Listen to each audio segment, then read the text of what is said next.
Senator Escudero, your official website has its own forum. How much traffic is it getting? Roughly, we get approximately 50 to 53,000 a day, and the average unique or new registrants would be in the area of 1,000 a day. Mm-hmm. What does it tell you? This number of visits. Does it mean that people are actually thinking that you're more accessible online than in any other methods? Not really. It simply tells me that more and more people are using the internet as a medium of communication, either for politics, for education, or for any other purpose, or simply searching for a long lost friend. Mm-hmm.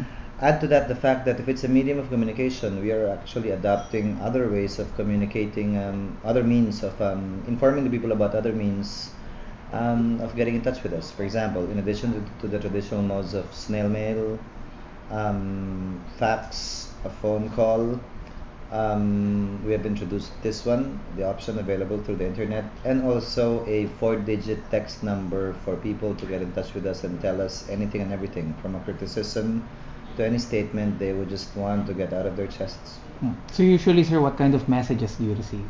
It varies, but we are happy with the fact that majority are still supportive. A large majority would still be supportive, but we are also thankful about certain criticisms or perhaps expressions of disappointment or frustration with respect to certain particular things which they either saw on TV, heard over the radio. Whether it's true or not, we still take it as a positive thing because we're given the opportunity to respond to these criticisms. So how do you respond to these criticisms that are sent to you through your forums or emails? Both two ways. One, we discuss in a meeting points being raised in the blogs so that we can respond either directly through me or through our people here in the office.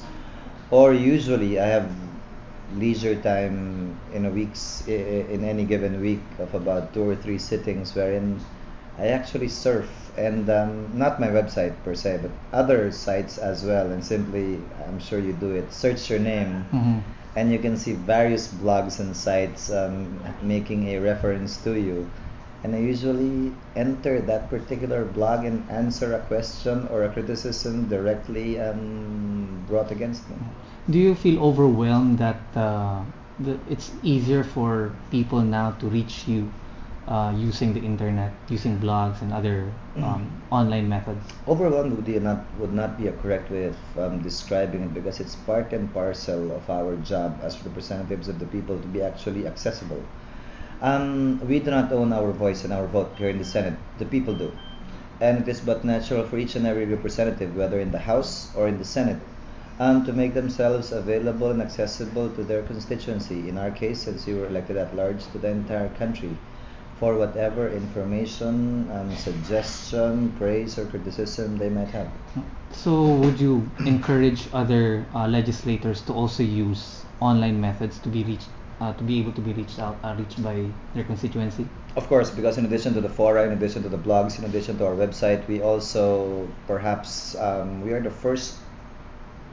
I think we were the first ones to have a website for the 2 committees that I'm handling, namely the Committee on Justice and Committee on Ways and Means. We set up a website which contained basic information about the committee, bills referred to the committee, the action taken by the committee insofar as these bills are concerned, and their present status. Through a link, they can also download copies of these bills. More particularly, it's senatejusticeandhumanrights.com and senatewaysandmeans.com, so that we can inform our people through the internet the kind of job and the quality of job we are doing here. So how's been the feedback so far? Insofar as the committee itself is concerned, it's easier to communicate with our resource persons because after the initial hearing, they're usually informed that we will be sending out notices by email, and for any downloadable reference material from the committee, we need not send it by mail. They can just download it through the website. Insofar as suggestions outside is concerned, the same is true. They can get in touch with us without sending a messenger or actually sending a hard copy via the website we have set up. Sir, just to clarify, last year during your campaigns, you used an online chat system to reach out to other people. How effective was that in your campaigns? I believe it was because it was two-pronged. Number one, you were able to target users of the internet, and number two, since it was a unique mode of campaigning, first seen in our campaign last elections, it received a substantial amount of coverage that helped in our candidacy. Mhm. Aside from that fact, it actually enabled us to have and project an image of a new candidate using new methods of campaigning. Mhm. So it's two-pronged. You're not only targeting users of the internet, you are actually also able to attract additional voters and attention because of this new method that you are using. Add to that the fact that it's free. Mhm. So, sir, in the U.S., the upcoming elections for the next U.S. president, there are pundits who say that the internet community there might contribute significantly to who's going to win in the U.S. presidency. You think for the upcoming Philippines elections, 2010, you think the online community in the Philippines could have also the same effect? In the U.S., perhaps, and the same is true. The same would be true in the Philippines. If they vote, then the Mhm. answer would be yes. Mhm. But by simply participating in blogs or in fora via the internet, they can make a difference only insofar as campaigning is concerned. But insofar as actually affecting meaningful change in our respective countries are concerned, the U.S. and here, only way to do it would be to actually go out and vote and campaign during the campaign period for the candidate you believe in. So, sir, right now there are no laws regarding campaigning online, but especially during the 2007 elections, that was a gray area. You think there should be a law that would provide there would be provisions disallowing senatorial or rather candidates to use the internet for their campaigns days before the actual elections? I don't think I don't think you need a law to cover it. Number one, it's included in the campaign prohibition a day before the elections and on a day itself of the elections. That's already included in the law. That's my interpretation. Mhm. Number two, the only cap or limitation with respect to using a medium or a form of media would be insofar as the amount of money you spend.